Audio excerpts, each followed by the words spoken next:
Hi, John Dobis from Forbes here at the Money Show in Orlando, Florida, with Dan Gramza of Gramza Capital Management, talking about the art and science of trading, no matter what you're trading. Trading a lot of stuff. We're talking about stocks and the idea that we need to see a follow-through. Markets recovered great since Christmas Eve. Earnings are almost done.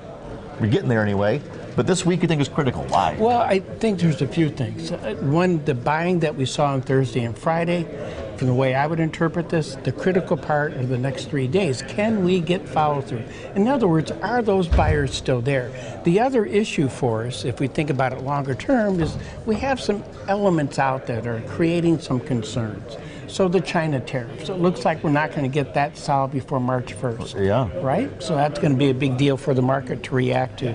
We have earnings reports coming out, which are also another area to be concerned about. The market is. I'm not so much, but the market is. Want to throw the Fed in there too, maybe? Or, well, we have the Fed, but the Fed. They said they're going to wait things out. Yeah, that's kind of calmed the market, I think. But we still have Brexit that we're still trying to sort out. Well, these are good things, though, right? Because you need a wall of worry to climb higher, right? Exactly right. And the China thing, the earnings have come out generally better than expected. 70-some% of the companies reporting have beat earnings estimates.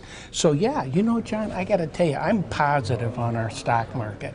I am looking for long-term growth this year. What do you think about the fact that small caps have been so far in the lead this year to date? Well, what's interesting about that, it's a good observation. What's interesting about it is the structure. If you look at the S&P 500, what we want to remember is 45% of the income for the S&P 500 comes from outside our country, right? But those small caps like the Russell 2000, that's not the all case. Domestic, right? Yeah. Exactly. So that's why it has a tendency to move to the different beat of the drum sometimes. Sure. And seeing it lead the complex of stock indexes is not unusual, especially if we have expansion in our economy. You got a stronger dollar, which is going to hurt the multinationals and the S&P, right? But that doesn't hurt the small caps. Nope. And it's just generally, usually, isn't it a good indication of people's risk tolerance? Risk-taking propensity, I should say. It is, because people feel that the Russell 2000, for example, would be higher risk because they're smaller cap and they put money into it.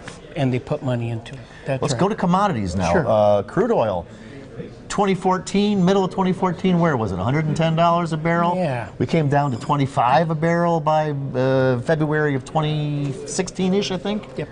We're what, about $52 a barrel in crude oil? How do and you got various, you're talking about the prior video that fundamentals do matter, but, people pump oil, people don't pump oil, they violate agreements, they make agreements. How can you tell what is going to happen with crude oil? Well, I can tell you my point of view anyway. Yeah, give us your point of view. Absolutely correct in those observations. Is I'm bearish on crude oil. And I'm bearish on crude oil because, one, we have enough global supply. If you look at the Venezuelan situation, if you look at what's happening in Iran, for example, take those supplies out of the marketplace, we have enough global supply to meet demand.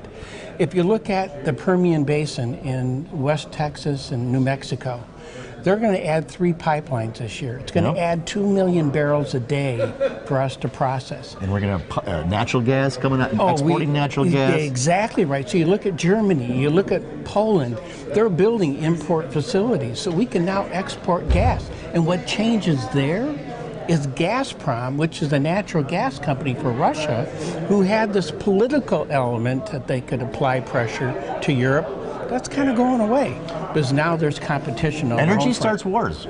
I mean, there's no doubt about that. It can, but right now we're seeing a balance in energy.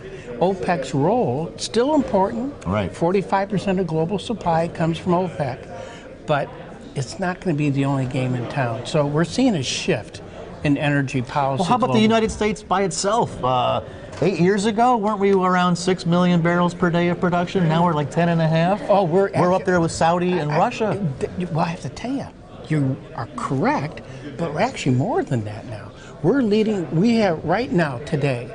We are producing more crude oil than any other country. Saudi Arabia tops out about 12 million barrels a day. Russia right now is about, I think, 11 million barrels a day. In August of last year, we pumped 15 million barrels a day. Now add another 2 million barrels from the Permian Basin. So this all contributes to your bearish case for oil, right? I mean, Correct. Unless somebody gets taken out of the equation somehow, some way. But then if they do get taken out, like Venezuela, that's 1.2 million barrels a day. Those are all marginal producers. I guess it would take, what do you think the chances are for a major shift, major geopolitical shift? Because for years, Russia was the odd man out. Correct. And now, Saudi, Russia, US. It's like, who's going to be out? I think Russia and Saudi Arabia are going to maintain their market share. They need to. They need to, for their economy, right? So I think they're going to hang in there. I don't think they're going to be knocked out. The U.S. is going to grow, and the dynamic, what's fascinating to me is our domestic consumption is actually going down. As production goes up, consumption goes down. Well, it's going down because more and more people are moving to the cities. As people if our wage growth, take Ubers. Or, that's right, I know people in Chicago that are doing just that, getting rid of the cars as they move into the city. And also we have the new cars that we buy are more efficient than the old car that we just got rid of. So we're consuming less gas in that regard. Well, so you long-term oil bulls might want to listen. Yeah, I'm not too bullish. Dan Gramza from Gramza Capital Management.